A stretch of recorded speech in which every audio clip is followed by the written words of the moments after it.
In a small town, wrapped in the gray calm of early mornings and the distant hum of buses, there lived a young man named Ethan Ward.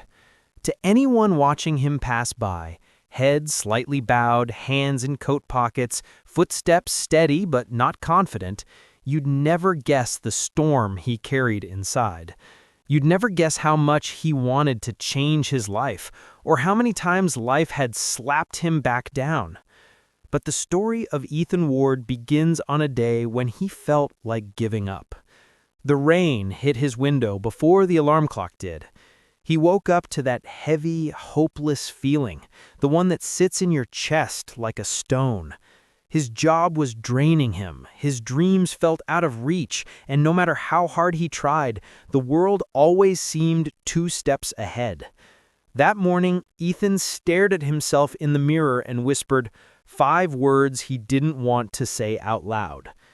Maybe I'm just not enough.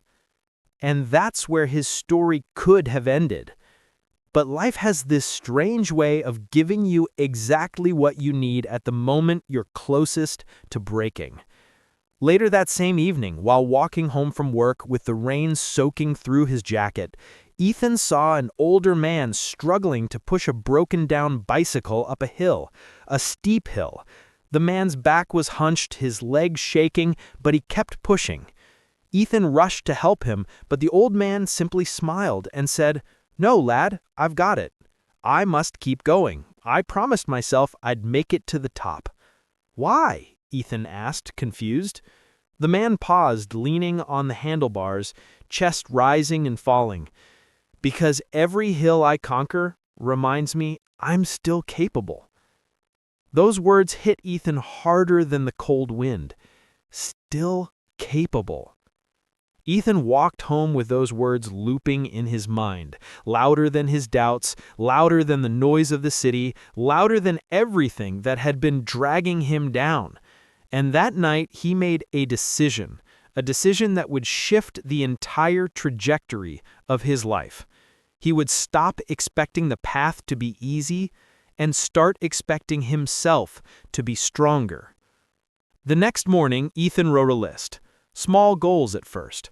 Wake up earlier, run a mile, read 10 pages, practice the craft he'd nearly abandoned, designing innovative engineering prototypes. He had dreamed of becoming an inventor since childhood, but somewhere between bills and responsibilities and the weight of life, that dream had collapsed. Now he was determined to rebuild it, 1 brick at a time. The first week was exciting. The second week was hard. The third week was miserable. Some mornings he woke up exhausted. Some nights he wanted to quit. He failed over and over again on the prototypes he tried to build. Nothing seemed to work. But every time he thought about giving up, he remembered the old man pushing that broken bicycle up a hill. Because every hill I conquer reminds me I'm still capable. And Ethan kept going.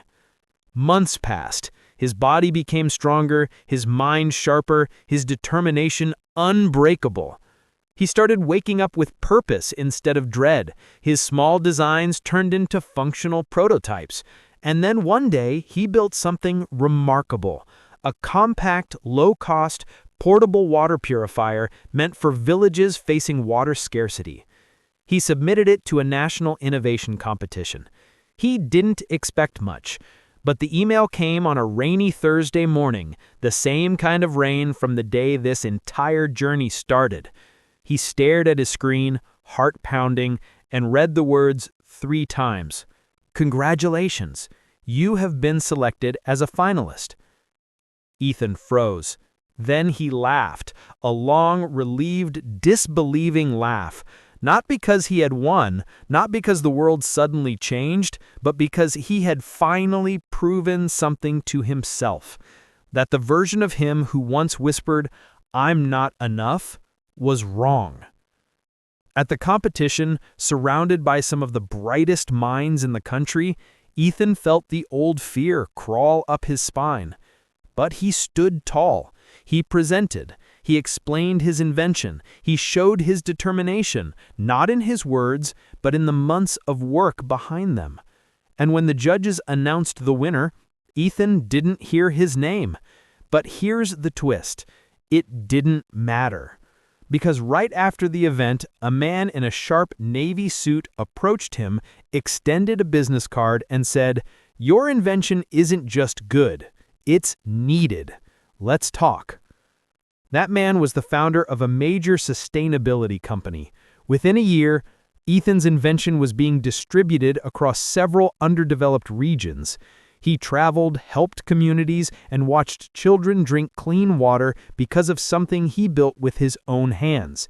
And every time he found himself standing on a stage sharing his story, he remembered that rainy evening, that broken bicycle, that old man who refused help not out of pride, but out of principle.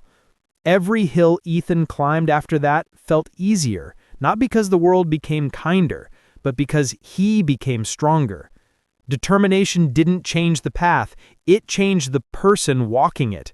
Ethan Ward became living proof of something powerful, something the world often forgets. Success doesn't belong to the strongest. Success belongs to the most determined, to the ones who fail, stand back up, wipe the dust off, and take one more step. And one day, one of those steps becomes the step that changes everything. So if you're listening to this right now, remember, you don't need the perfect moment. You don't need perfect circumstances. You don't need approval, permission, or certainty.